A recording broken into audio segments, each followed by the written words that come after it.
3 days.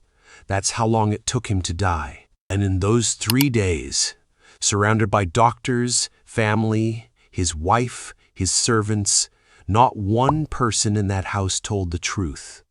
A man was poisoned with enough antimony to kill a horse. 2 inquests were held. 4 suspects were questioned. And the case was closed, unsolved, because the establishment decided some secrets were worth keeping. By the end of this, you'll understand exactly what happened inside the Priory in Balham and why, after nearly 150 years, nobody has ever been made to answer for it.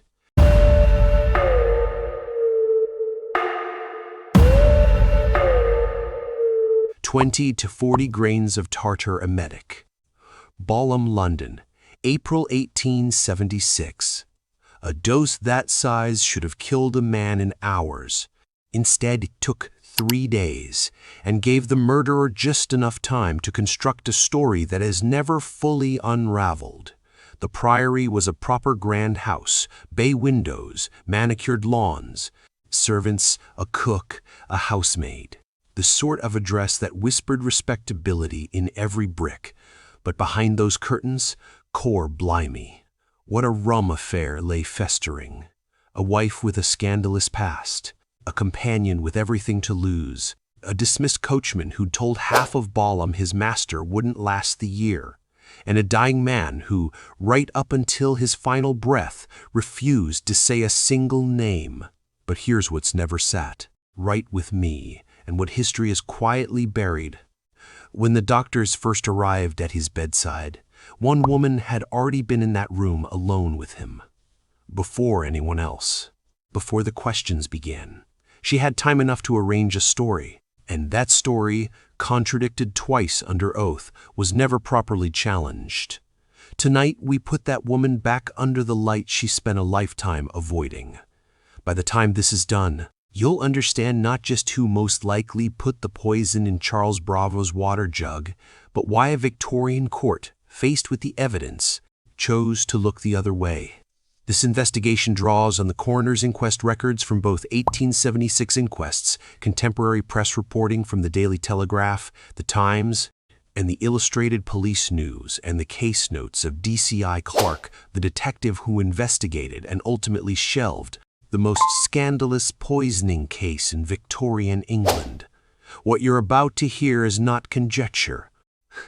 It is the documented record and the documented silences of a murder that was never solved because solving it would have destroyed too many comfortable lives. To understand what happened at the Priory, you need to understand what Florence Campbell was before she became Florence Bravo.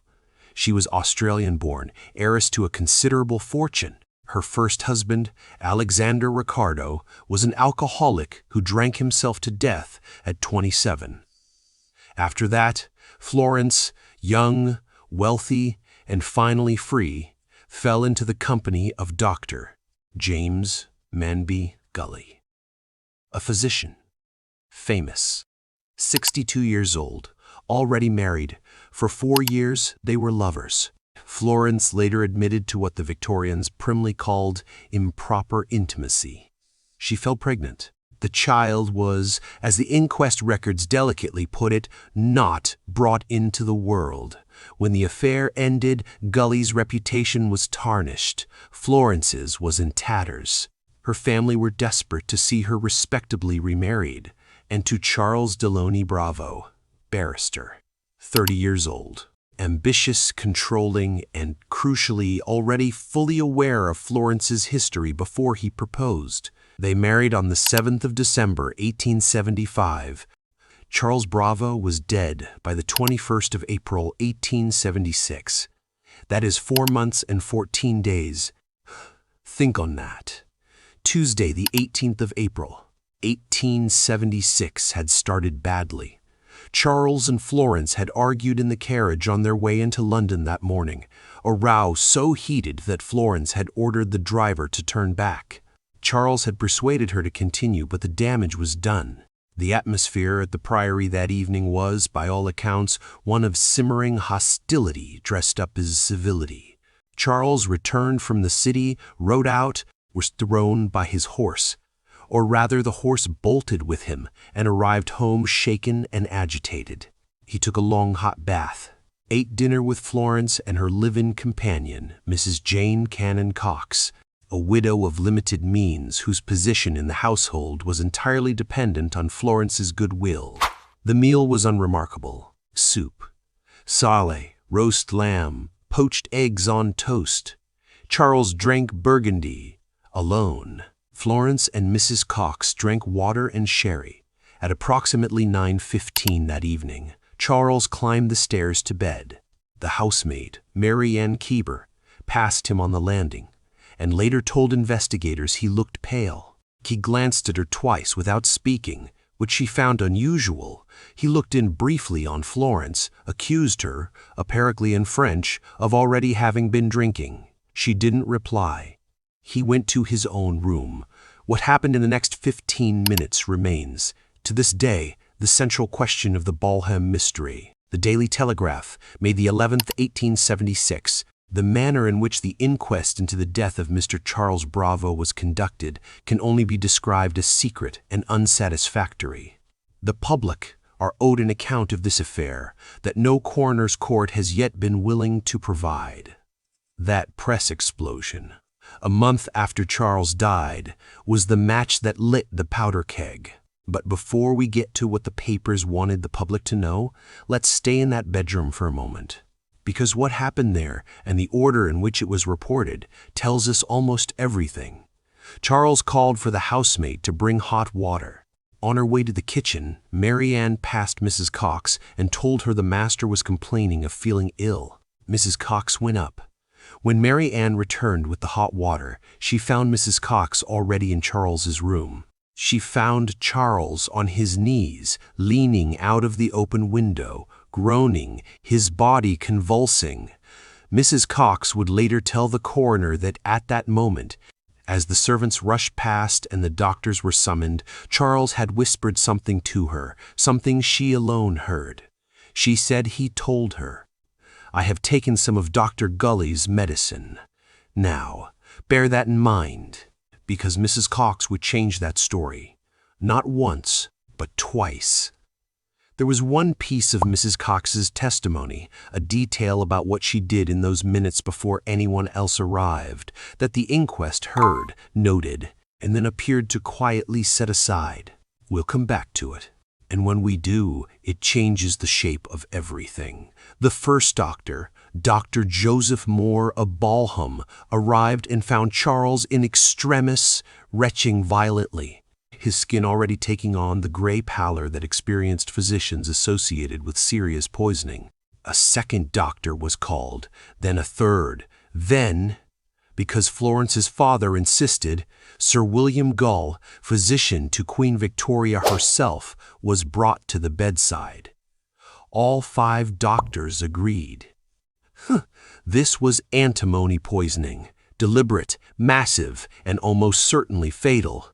The dose, when later calculated, was somewhere between 20 and 40 grains of tartar emetic, 10 times what would kill an average man. Whoever put that in Charles Bravo's water jug wasn't trying to make him ill. They wanted him gone. And yet, as the doctors pressed him, hour after hour across 3 agonizing days, Charles Bravo would not say a name. His only answer, repeated each time they asked, "I have told you all I know." Charles Bravo died at 20 minutes past 5 in the morning, on the 21st of April, 1876. He was 30 years old. The first inquest was held almost immediately. It was, to put it charitably, a shambles. Open verdict, insufficient evidence. The coroner's court found they could not establish whether Charles had poisoned himself deliberately, accidentally, or whether someone else had done it. The press erupted. I was the first of the medical men to attend Mr. Bravo. He was in great pain and vomiting repeatedly. I asked him plainly whether he had taken anything, any medicine, any substance that might account for his condition. He told me only that he had rubbed a small amount of laudanum on his gums for the toothache, nothing more. I pressed him again before his death. He looked at me steadily and said, "I have taken nothing but laudanum." I believe he was concealing something, but whether to protect himself or another I cannot say. Dr. Joseph Moore, testimony at the second inquest, July 1876. The second inquest began in July 1876, held at the Bedford Hotel in Balham. This time the establishment pulled no punches. Florence's affair with Dr. Gully was laid bare before the court and the assembled press, every lurid detail, the improper intimacy, the miscarriage, the attempts after her marriage to Charles to conceal that any of it had happened. It was a public spectacle of a kind that Victorian London devoured with righteous appetite. And it served a useful purpose, because every column inch devoted to Florence's moral failings was one less devoted to asking the harder question, which was, what exactly was Mrs. Cox doing in that room before anyone else arrived? Jane Cannon Cox was a woman of precarious circumstances, a widow, 3 young sons, no income except what Florence provided. Charles Bravo, in the weeks before his death, had made clear he considered her an unnecessary expense. He had told Florence it was time for Mrs. Cox to find her own arrangements. Mrs. Cox knew she was about to lose everything. She also had access, documented, undisputed access, to the entire household, including Charles's bedroom, including his water jug. And then there was the matter of her statements. Consel, Mrs. Cox, you have previously told this court that Mr. Bravo told you he had taken some of Dr. Gully's medicine. Is that your evidence? Cox, that is what he said to me, yes. Consel, and yet at the first inquest. Your words, Mrs. Cox. You told the coroner that Mr. Bravo said he had taken poison, not Dr. Gully's medicine. Poison. Which account are we to believe? Cox. Pause, I may have been confused in my distress. Conceal. You were confused, or you changed your story. No answer recorded. Mrs. Cox's testimony was contradicted at least twice under oath. Once in the difference between he took poison and he took Dr. Gully's medicine. A distinction that, if true in the first version, would point toward suicide, and in the second, toward Dr. Gully's involvement. Neither was supported by any evidence. What the evidence did support was rather less convenient, a large quantity of tartar emetic. The precise form of antimony that killed Charles had been purchased from a chemist in Streatham. The buyer was George Griffiths, the coachman Charles had sacked for careless driving. Griffiths had stored it in the Priory stables, where it was used, entirely legitimately, to treat horses for worms. Griffiths had also been heard in a public house announcing that Mr. Bravo would not be long for this world. So now we have 4 suspects. A dismissed coachman with access and motive, a wife trapped in a controlling marriage, a former lover with a ruined reputation, and a companion with contradictory testimony and everything to lose. The question is not whether one of them did it. The question is which one the Victorian establishment was least willing to convict. Let's talk about what the second inquest heard and what it chose to quietly ignore. DCI Clerk of Scotland.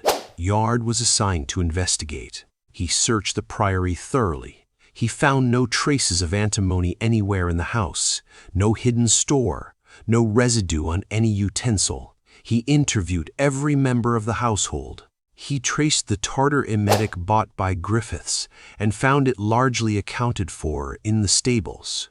His conclusion, as recorded in his case notes, was this, and mark these words carefully.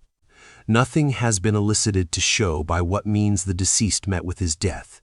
The case was closed, not because there was no evidence, but because the evidence that existed, Mrs. Cox's shifting statements, the water jug that was never adequately examined, the question of who had access to Charles's room before the servants raised the alarm, led to places the Victorian legal establishment was not prepared to go, because one of those places was the bedroom of a wealthy widow, and another was the parlor of her female companion. Victorian courts did not convict women of their station on the basis of contradiction alone. A private letter from Florence Bravo to her father, Robert Campbell, written in the weeks following Charles's death. I cannot make you understand what these past months have been to me. Charles was not. He was not always as the world saw him. I have endured things within those walls that no woman should be asked to endure in silence. But I said nothing. I kept the peace. I kept his secrets. And now they would make a murderess of me for it. Buscott Park Family Archive. Florence was not a sympathetic figure to the Victorian press. The affair with Gully had seen to that. But what the press coverage buried, what the moralizing column inches obscured, was the documented reality of her marriage to Charles Bravo. Charles controlled Florence's money. Under Victorian law, on marriage, her £40,000 inheritance, approximately £5 million in today's terms, became in practice his to manage. He dismissed her servants. He opposed her travel for health reasons because of the expense. He struck her. He shouted. He threatened to cut his own throat when she pushed back. Florence suffered 2 miscarriages during their 4 months of marriage. Her doctor would later testify that she had confided to him things about the nature of the marriage that, and he chose his words with Victorian care, suggested extraordinary suffering. Now, did that make Florence a murderess?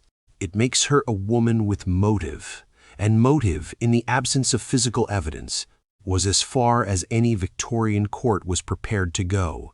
But here's the detail that the open loop has been building to, the thing I told you the inquest heard and then set quietly aside. Mrs. Cox arrived at Charles's bedside before anyone else. That much is established and undisputed. But what is less discussed is this, the water jug. Charles's bedside water jug, the most obvious vehicle for the antimony, was never examined until several days after his death. And by the time it was submitted for analysis, it had been thoroughly washed. Who washed it? The inquest asked. The inquest asked. The answer came back. It was one of the household staff. Routine cleaning. But the jug had been in that room on the night Charles died. Mrs. Cox had been in that room. And in the hours after Charles collapsed, before the house was sealed, before investigators arrived, there was a window. A window in which that jug could have been emptied and rinsed. The inquest noted it, filed it, and moved on. So let's do what the inquest wouldn't. Let's put all of it together. At 9:15 on the night of the 18th of April, Charles Bravo goes to his room in good health. Agitated, yes. Irritable, certainly, but not ill. He has a jug of water on his nightstand that has been there all evening. Shortly after 9:30, he is found convulsing. He has consumed, in the space of those 15 minutes, a dose of antimony so large it will take 3 days to kill him, despite the best efforts of 5 physicians, including the Queen's own doctor. Mrs. Cox is first to his side. Mrs. Cox hears the statement. She alone hears. Mrs. Cox gives that statement to the coroner, and then changes it. Then changes it again. Mrs. Cox, in the days that follow, is noted by DCI Clark to have been cooperative, composed, and, his word, methodical in the account she offered of that evening. Now consider what Agatha Christie, who studied this case with obsessive interest and referenced it in at least 3 of her novels, concluded. She wrote, in her own words, that in this case there was only one person clever enough to have committed the crime undetected. She named Dr. Gully. Christie's argument was this. Gully was a physician. He understood poisons with a precision no layman possessed. He had been meeting Mrs. Cox by chance, as the inquest was told, on several occasions after the marriage. He had given her, on at least one occasion, what he described as homeopathic medicines. And Mrs. Cox, who was about to lose her home, her income, and her only source of security, had every reason to have made use of whatever those medicines contained. Let me be plain about what I am suggesting and what I am not. There is no conclusive proof that Mrs. Cox poisoned Charles Bravo. There is no conclusive proof that Dr. Gully provided the means. There is no confession, no physical evidence that survived the cleaning of the water jug, and no witness who saw either of them do anything that could not be explained away. But there is this. There is the documented fact that Mrs. Cox's story changed twice. There is the documented fact that the water jug, the only physical evidence that could have settled the matter, was washed before analysis. There is the documented fact that Mrs. Cox and Dr. Gully had been meeting privately in the months before Charles's death. And there is the documented fact that the substance used to poison Charles Bravo was, in one of its forms, a homeopathic medicine of the kind a physician might carry. The inquest returned a verdict of willful murder by person or persons unknown. That persons unknown has a name. It always did. From the case review notes of DCI Clark, Scotland Yard, 1876, the contradictions in Mrs. Cox's testimony are of a nature I have rarely encountered in a witness who is not concealing something material to the facts. Her composure throughout the examination was remarkable, and not, in my experience, the composure of innocence. It is the composure of a woman who has considered her position carefully and concluded that the truth, in its entirety, is not in her interest to provide. DCI Clark. Case notes. Reproduced in James Ruddock's Death at the Priory, Love, Sex and Murder in Victorian England, 2001. Nobody was ever charged. Nobody stood trial. Nobody answered for Charles Bravo's death. What followed instead was the slow, grinding destruction of every life connected to the case, not through justice, but through reputation. Florence Bravo, the twice-widowed heiress, moved to Southsea in Hampshire. The press had done its work. She was ruined, unmarriageable. Her wealth could not buy back the name the inquest had stripped from her. She drank, heavily, quietly, continuously. She was 33 years old when she died. The cause of death, in September 1878, was recorded as alcohol poisoning. 2 years after Charles, a different poison, the same result. Dr. Gully, 68 years old at the time of the inquest, was struck from the rolls of the respected medical institutions that had honored him for decades. His name, once associated with his celebrated hydropathy practice patronized by Charles Darwin, Alfred Lord Tennyson, Thomas Carlyle, became synonymous instead with scandal. He died in 1883. His obituaries were brief. Mrs. Cox returned to Jamaica, where she had family, and lived out a long life in comparative obscurity. She gave no further interviews. She published no account. She took whatever she knew, whatever she had arranged, whatever she had heard, whatever she had washed away, to her grave. George Griffiths, the coachman, he vanishes from the record entirely after the inquest. His antimony-laced corner of the stable is never conclusively tied to the killing. He walks, like everyone else. The Priory itself was demolished in the 1960s. A block of flats stands on the land now. Nothing marks what happened there. No plaque, no memorial, not even a wrong name on a wall. If this case has stirred something in you, if you believe forgotten crimes deserve to be remembered, subscribe to Victorian Dark Mysteries. A new investigation drops every week. And if you've made it this far, you already know this channel is different. Here's the thing about the Balham mystery that nobody in 1876 was willing to say plainly. This case was never going to be solved.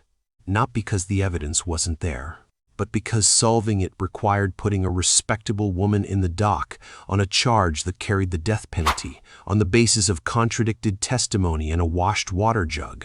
Victorian justice. For all its theater of inquiry, its wigged barristers and its packed public galleries, was not built for that.